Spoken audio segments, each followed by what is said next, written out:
Hello folks, welcome to Netcruzer Cars. Now, one of the things I did do when I first got this vehicle was filters. Like, my gosh, used car dealerships do not care about changing filters. So, at least in my experience. And the place that I bought this from, I'm not even giving them a shout out because they did some really, really stupid things that took them 3 weeks to, like, fix an AC line when, meanwhile, there's other problems that the car should have really had done instead, like checking a timing belt, which I asked them to do and they never looked at it. So I took care of that myself. I looked at it, we went and dealt with it, and it needed to be done. So look forward to that video because that's coming too, about how to DIY timing belt on a J35 Honda. So I changed some filters. I changed the engine air filter and I also changed the cabin air filter. And the cabin air filter lives in the glove box. You have to take the glove box out and there's this whole sequence of clips. You take the clips off, you drop the whole bin down, and then in behind here, there's a metal bar that goes between. You have to unbolt the bar and swing that out of the way, and then you can get at the cabin filter, which actually sits in vertically on this side. But there's a bunch of crap in the way. You got to get it first in order to change that. Holy crap, was it ever gross. So I'll show you some pictures of what that thing looked like. It was like a biohazard. And ever since I did that, then now the air is actually blowing noticeably stronger and cleaner. So I did that. That took care of most of this front airflow. There is separate rear airflow in this vehicle. Separate airflow, rear airflow in this vehicle. It comes out of the center console. And the center console actually has its own fan system, which you can get access to by pulling off this panel down here. So you pull off this panel down here, and then there's a screen, a mesh screen. It's a permanent screen. You have to clean that out periodically. It looked like it had never been done, so that was completely clogged too. Once I cleaned that out, then now my rear AC system works great. So now we have some clean, powerful air coming out of this thing, and overall it's working very well. Also, the engine is now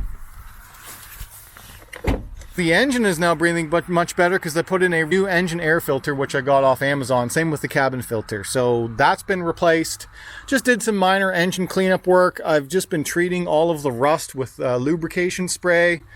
The battery holds a great charge. It's an AGM battery. It'll hold 14 volts for days and days and days. So very happy about that. And overall, the vehicle's running quite well. It did get a new oil change when I picked it up.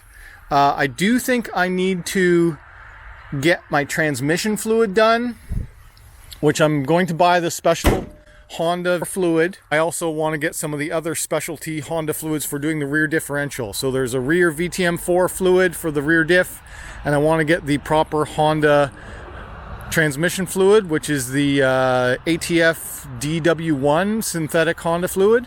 The rest of the stuff is mostly just going to be cosmetic, so I do need to do a cleanup, although I have hand washed this once and it came up quite nice. So I'll show you a video in the future about the first wash of this, but since I've gone mudding a little bit and had some more fun with it.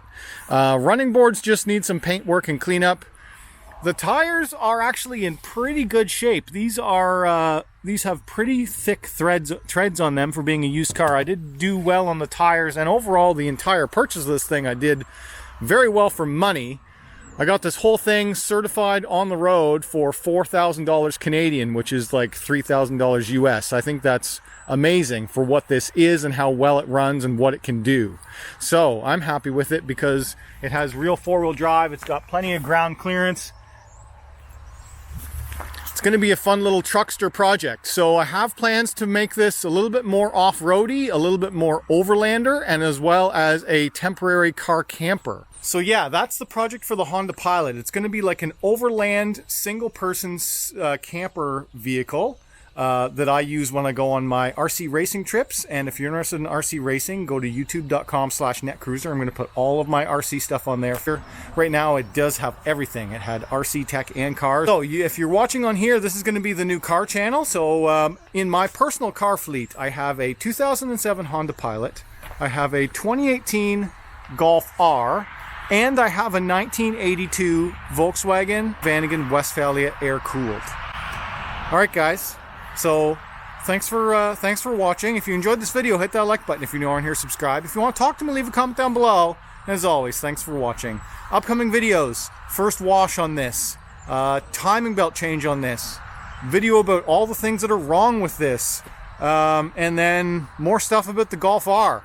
0 to 60 times with the EQT Stage 1 tune. Lots of fun stuff with the Golf R. More OBD11 tuning things with the Golf R. I've got the new next generation OBD11, so we'll be doing some stuff on Volkswagen things. If you've never seen my face before or recognized my voice from some of my other automotive content, I have a video with almost 2 million views on it of doing car coding on the Volkswagens. That's what I'm pretty much most known for, is Volkswagen stuff. And that is my passion, is Volkswagen and European cars.